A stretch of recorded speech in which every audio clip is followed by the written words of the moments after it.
कभी कभी मोहब्बत हो तो जाती है मगर मुकम्मल नहीं हो पाती। Always high quality, presenting 5 centimetre पर सेकेंड।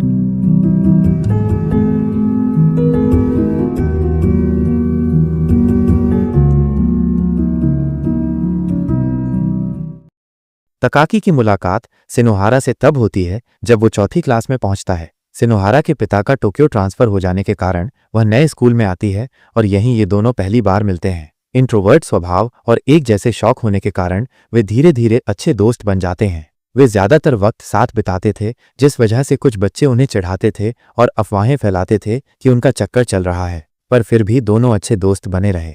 जैसे जैसे वे बड़े होते गए उनकी दोस्ती और भी गहरी होती गई। छठी क्लास में एक बार जब वे स्कूल से बातें करते हुए घर जा रहे होते हैं, तब सिनोहारा तकाकी को बताती है कि चेरी ब्लॉसम के गिरने की स्पीड 5 सेंटीमीटर पर सेकंड होती है। फूलों के गिरने की खूबसूरती ऐसी लग रही थी मानो बर्फ गिर रही हो। तभी सिनोहारा दौड़कर आगे चली जाती है और रेलवे ट्रैक पार कर लेती है। तकाकी उस तक पहुंचता ही है और ट्रेन आ जाती है। सिनोहारा कह रही होती है कि अगले साल भी वे साथ में चेरी ब्लॉसम्स देखेंगे।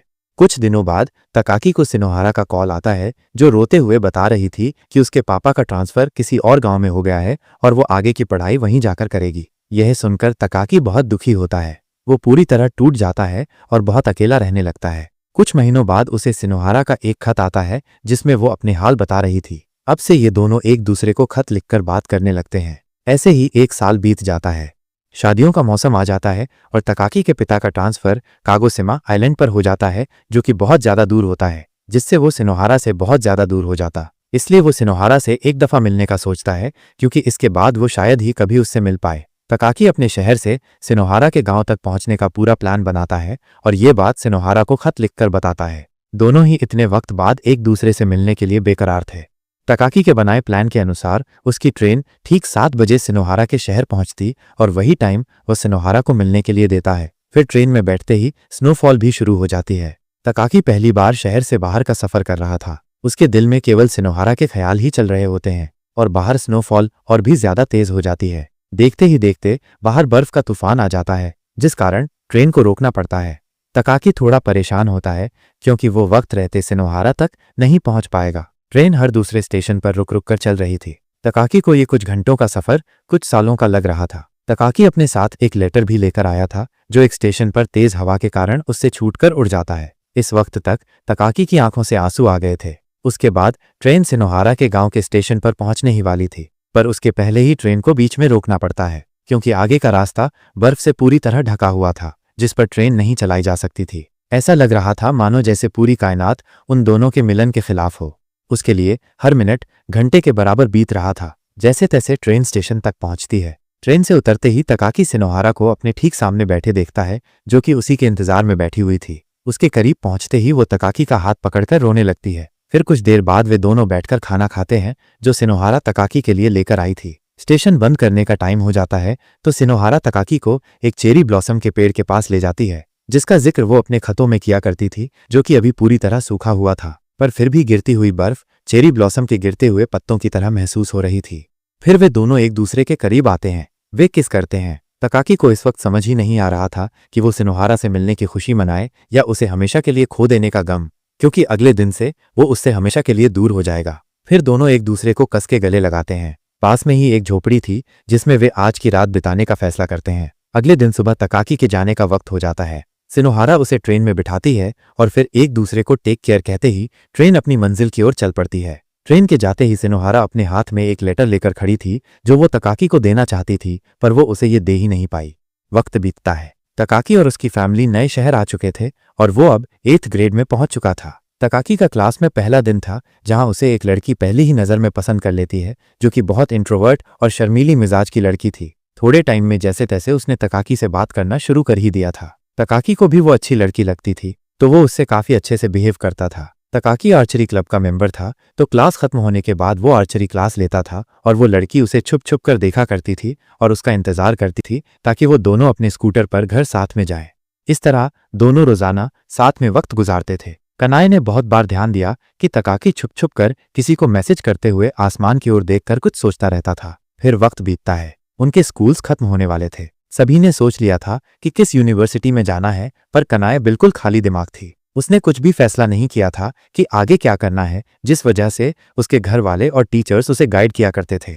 फिर एक दिन वो देखती है कि तकाकी बिना उसे बताए ही घर निकल गया है। फिर वो भी अपने घर जाती है और रास्ते में उसे तकाकी का स्कूटर दिखता है, जिससे थोड़ी ही दूर वो तकाकी को बैठे देखती है, जो अपनी ही धुन में बैठा होता है, किसी को मैसेज कर रहा होता है। वो उसके पास आती है और उससे पूछती है कि वो स्कूल्स खत्म होने के बाद कहाँ जा रहा है। तो तकाकी उसे बताता है कि वो टोक्यो के किसी कॉलेज में एडमिशन लेगा। यह सुनकर वो कहती है कि उसे हमेशा से ही लगता था कि तकाकी हमेशा से ही कहीं दूर जाना चाहता था।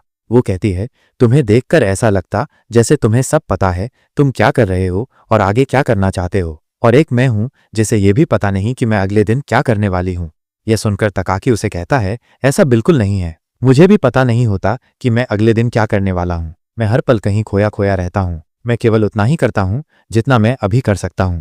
फिर सीन बदलता है और हम तकाकी को उसके घर पर देखते हैं। वो जो छुप छुप कर किसी को मैसेज भेजता रहता था, असल में वो कभी किसी को मैसेज भेजता ही नहीं था। वो बस उनमें अपनी फीलिंग्स लिखकर डिलीट कर देता था। असल में हुआ कुछ यूं था कि सिनोहारा से मिलने के बाद वापस आने पर दोनों एक दूसरे से खत लिखकर बातें करते थे, पर धीरे धीरे उनका इस तरह बात करना कम होता गया और एक वक्त आने पर बिल्कुल बंद हो गया।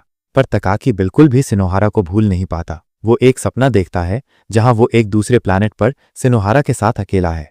सीन बदलता है और हम कनाए को देखते हैं, जो समुद्र पर सर्फिंग कर रही होती है, जो कि पिछले 6 महीने से सीख रही होती है, पर एक बार भी सही से नहीं कर पाती।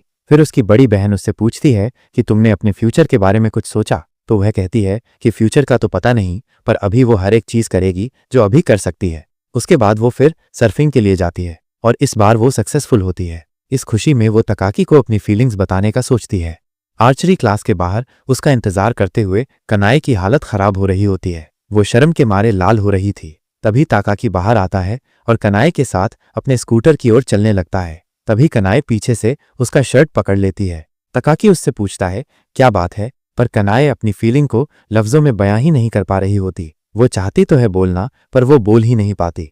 फिर वे दोनों अपने स्कूटर पर बैठते हैं, पर कनाए के स्कूटर में कोई प्रॉब्लम आ जाती है, जिस कारण वे दोनों पैदल घर साथ चलने का फैसला करते हैं। घर जाते वक्त दोनों के बीच एक अजीब सा सन्नाटा था। कनाए चाहकर भी उससे कुछ कह नहीं पा रही होती और उसकी आंखों में आंसू आ जाते हैं। वो खुद को रोकने की बहुत कोशिश करती है, पर उससे उसके आंसू रोके ही नहीं जाते और उसकी फीलिंग्स आंसू बनकर निकल जाती हैं। वो बहुत ज्यादा रोने लगती है। तकाकी मुड़कर कनाए को रोता हुआ देखता है और उससे पूछता है, क्या हुआ? पर कनाए कहती है, कुछ नहीं, और मन में कहती है, मुझसे इतनी अच्छे से बात ना करो। तभी पीछे से एक रॉकेट लॉन्च होता है, जो कि इन दोनों का ध्यान अपनी ओर खींच लेता है। फिर तकाकी कनाए को उसके घर छोड़ देता है। कनाए को महसूस होता है कि तकाकी कभी उसकी ओर देखता ही नहीं था। उसकी नजरें तो कहीं और किसी चीज की तलाश में रहती थीं। वो उसे ताउम्र मोहब्बत करने का फैसला करती है, पर कभी इजहार करने का नहीं, और फिर वो रोते रोते सो जाती है। वक्त बीतता है और अब तकाकी एक कंपनी के प्रोग्रामर की जॉब करने लगा है, पर वह आज भी सिनोहारा को भूल नहीं पाया है। वह डिप्रेशन में है। तकाकी की एक गर्लफ्रेंड भी होती है, जिसका नाम रिजा होता है, जो कि उसकी पिछले 3 साल से गर्लफ्रेंड थी। वो उसे एक मैसेज भेजती है, जिसका तकाकी कोई जवाब नहीं देता। ये बताता है कि दोनों का ब्रेकअप हो चुका है। इतने वक्त तक बात करने के बाद भी तकाकी रिजा के करीब नहीं आ पाया, क्योंकि वो अभी भी किसी के इंतजार में बैठा है। ब्रेकअप और जॉब छोड़ने के बाद तकाकी अब फ्रीलांसिंग करके अपना गुजारा करने लगता है। तकाकी बहुत दर्द में है। उसे नहीं पता आखिर उसका दिल चाहता क्या है। उसे नहीं पता वो क्या कर रहा है। दूसरी ओर हम सिनोहारा को देखते हैं, जिसकी एंगेजमेंट हो चुकी होती है। एक दिन उसे अपने पुराने सामान में वो लेटर मिलता है जो वो तकाकी को देना चाहती थी। जब वो उससे मिलने आया था, पर वो उसे दे नहीं पाई थी। जैसे ही वो लेटर देखती है, उसकी पुरानी यादें ताज़ा हो जाती हैं। वो सोचती है कि उस वक्त वो उसके साथ कितनी खुश थी। फिर दोनों को एक सपना आता है, जिसमें वे एक दूसरे को साथ देखते हैं, जो दुआ कर रहे होते हैं कि वे कभी न कभी एक दफ़ा और चेरी ब्लॉसम साथ देख पाएं। फिर सिनोहारा अपनी शादी की शॉपिंग के लिए टोक्यो आती है। वो उन्हीं रास्तों से गुजर रही होती है जहां उसने तकाकी के साथ अपना बचपन बिताया था। चलते चलते वो एक रेलवे ट्रैक पर पहुंचती है। दूसरी ओर तकाकी भी उन्हीं वादियों में टहल रहा है। दोनों ही चलते चलते एक दूसरे के आगे चले जाते हैं। दोनों ही एक पल के लिए रुकते हैं और एक दूसरे को पलटकर देखने ही लगते हैं, मगर उसी पल उन दोनों के बीच ट्रेन आ जाती है और तकाकी बस देखता ही रह जाता है। ट्रेन के जाने के बाद पता चलता है कि सिनोहारा वहां है ही नहीं, वो चली गई थी। तकाकी स्माइल करता है और इसी के साथ मूवी खत्म हो जाती है। दोस्तों, ये कहानी हमें मोहब्बत की उस हकीकत से रूबरू कराती है जो अक्सर किताबों में नहीं मिलती। कभी कभी प्यार का मतलब सिर्फ साथ जीना नहीं होता, बल्कि वो चंद लम्हे होते हैं जो ताउम्र हमारी यादों में सांस लेते रहते हैं। यही थी कहानी 5 सेंटीमीटर पर सेकंड की, जो सिर्फ एक फिल्म नहीं, एक एहसास है बिछड़ने के बाद भी जुड़े रहने का। ऐसी ही कहानियां मैं आपके लिए लेकर आता रहूंगा, क्योंकि ऑलवेज हाई क्वालिटी सिर्फ नाम नहीं, एक वादा है हर दिल को छूने वाला। शुक्रिया।